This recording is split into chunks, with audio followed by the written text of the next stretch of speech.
Good morning here in the Philippines. Today is game 5 between the San Antonio Spurs and the New York Knicks. The Knicks lead the series 3-1. Actually, this is a very late post. I should have posted this right after the San Antonio Spurs eliminated the defending champion OKC, Oklahoma City Thunder.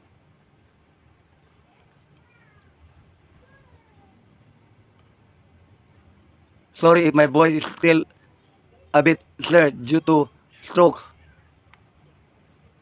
I'm still recuperating from it. I'm a 6-month stroke survivor. Okay, I'm sharing with you my NBA McFarlane figures with their corresponding cards.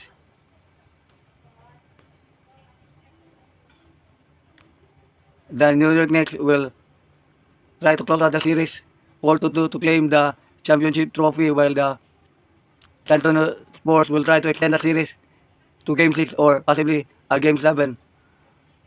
At halftime, the Spurs led by 5, 42-37. Okay, here are my Spurs NBA collection with their corresponding cards, either an autograph or a patch. Okay, here are my San Antonio Spurs NBA McFarlane collection with their corresponding NBA card, either an autograph or a patch. Actually, my favorite team is the Los Angeles Lakers there. While my favorite player, number 1 is Magic Johnson, no, sorry, Michael Jordan, then Kobe Bryant, then Tim Duncan. The rest follows. Okay, here are the sports player. We have here a Hall of Famer, George Gervin, with his leaf autograph. George Gervin is known as the Iceman.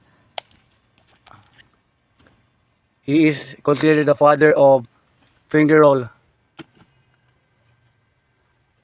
Then we have here Manuel or Emmanuel Mano Ginobili, the legendary Argentinian player who led Argentina to an Olympic gold medal against the Spaniards. An autograph try patch of Mano Ginobili, numbered only to 25.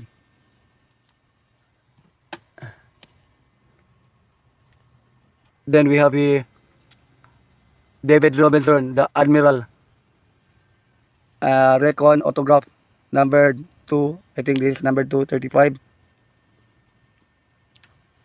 And sticker auto.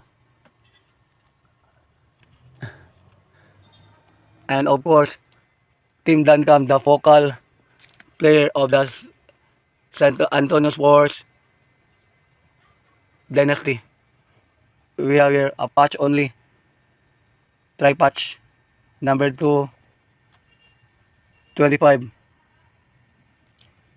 Then also I have here a letter jersey,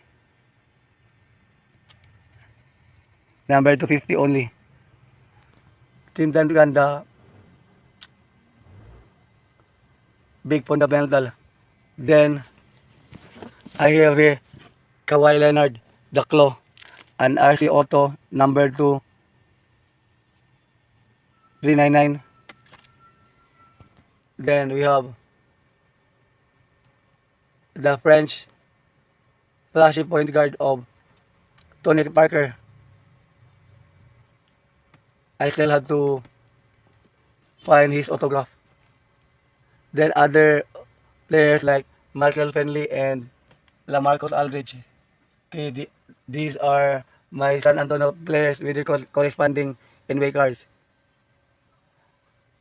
Next, I'll be featuring the New York Knicks. Usually, I don't have any corresponding cards with the Knicks, but I'll post it later. Most probably, they could possibly won the championship later if the Spurs can't make it. Sorry if I'm still slur since I'm a stroke survivor. Thank you for watching. Next, I'll be featuring the New York Knicks. Okay, San Antonio Spurs is my second favorite team. My favorite team is the Los Angeles Lakers, which was eliminated the City Thunder. Then the Oklahoma City Thunder was eliminated by the Spurs. And again, thank you for watching. See you in the next video. And of course, the GOAT is in the upper section.